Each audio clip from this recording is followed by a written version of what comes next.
Hello, everybody, and welcome back. We're looking at question 23 now on the 2004 Cayley competition. A soccer ball rolls at 4 meters per second towards Marcos in a direct line from Michael. The ball is 15 meters ahead of Michael, who is chasing it at 9 meters per second. So he's chasing it at a certain speed. The ball is moving at a certain speed. So he's only really gaining on it if you sort of imagine the ball is fixed. So sort of imagine that there's maybe a camera on the ball watching Michael. From the ball's perspective, Michael is only gaining 9 minus 4. He's only gaining 5 meters per second because the ball is moving. Okay. Marcos is 30 meters away from the ball and running towards it at 8 meters per second.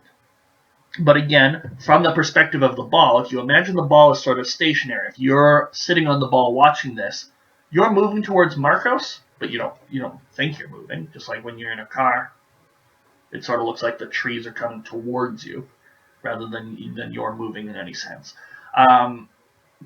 So from the ball's perspective, Marcos is actually coming towards you not at 8 meters per second, but 8 plus the 4 that you're moving towards him. So Marcos is almost moving 12 meters per second. The distance between Michael and Marcos, just going back to the question, the distance between Michael and Marcos when the ball is touched for the first time by one of them is closest to. Okay. So already I'm thinking might need to whip out the calculator on this one just because they're saying is closest to, not is exactly. So we sort of have two things to worry about. First, who does get to the ball first and sort of at what time, and then where's the other person in relation to the ball at that point. So as I've already been sort of hinting at, I'm viewing this question as sort of the ball is stationary. What does the ball observe? And this is a way I like to do it.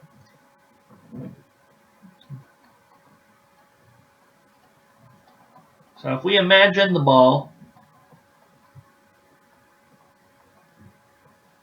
as a stationary,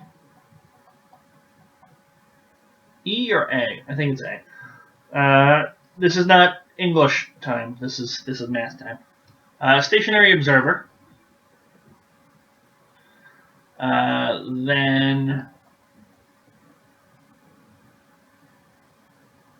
Marcos is moving toward the ball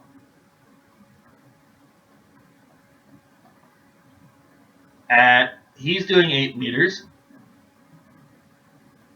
plus the 4 meters that the ball is moving towards Marcos, but we're imagining the ball is sort of fixed. So in total he's moving towards it at 12 meters per second. Michael is moving towards the ball at, well, he's doing 9 meters per second, but the ball is moving away from him. So it really looks like 5 meters per second.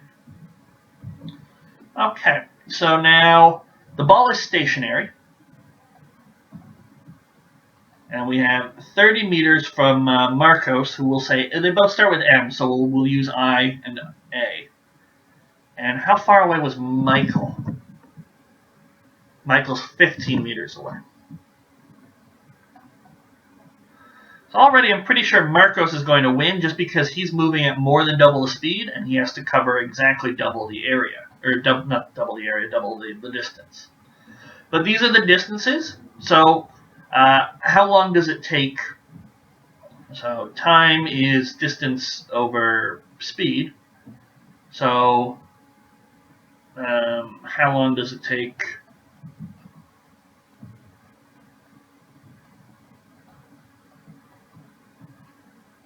for Michael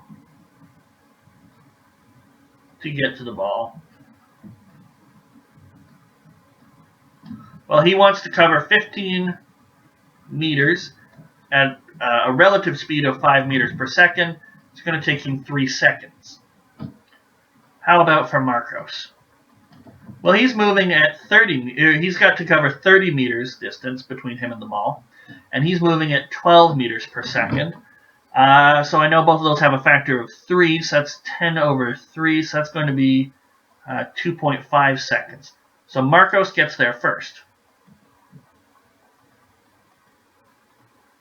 And remember, in the question, they said the distance between them when the ball is first touched. So Marcos is going to get to the ball. He's going to touch it.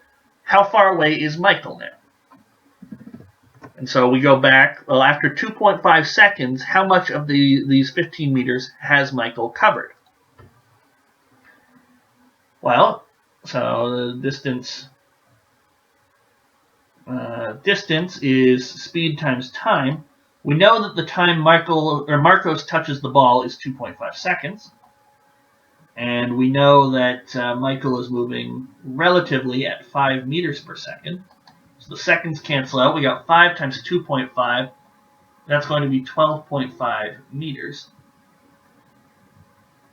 So Michael, I won't say he because they're both boys in the question. So Michael he had 15 meters to cover. He has come 12.5 meters. So 2.5 meters. Michael is 2.5 meters away from the ball. So we were able to be exact, and yet in the question they're saying is closest to. So that makes me think, did I maybe do my calculations wrong? When the ball is touched by the first one, the distance between Michael and Marcos is closest to. I guess maybe because you doing modulo the width of the ball or something like that.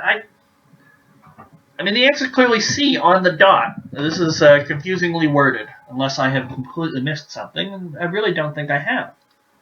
It's basically just the distance is speed times time, time is distance over speed, speed is distance over time formula, and we're just working it in different ways. Admittedly, some of you out there might be uncomfortable treating the ball as sort of stationary, and you could probably do this question asking yourself, where's the ball at position T, and maybe introduce some coordinates here, but I really don't think that's necessary. Treating the ball as stationary, Marcos has to cover 30 meters, and Michael has to make up 15 meters. I think it all works out. 2.5 meters is my answer. Unless, did I multiply these wrong? 5 meters per second times 2.5? No, 5 times 25 is 125. Decimal point stays where he is. 15 minus 12.5 is 2.5. Yeah, it's C. I think I'm just psyching myself out, so I'm just going to move on to question number 24. I'll see you guys for that one next time.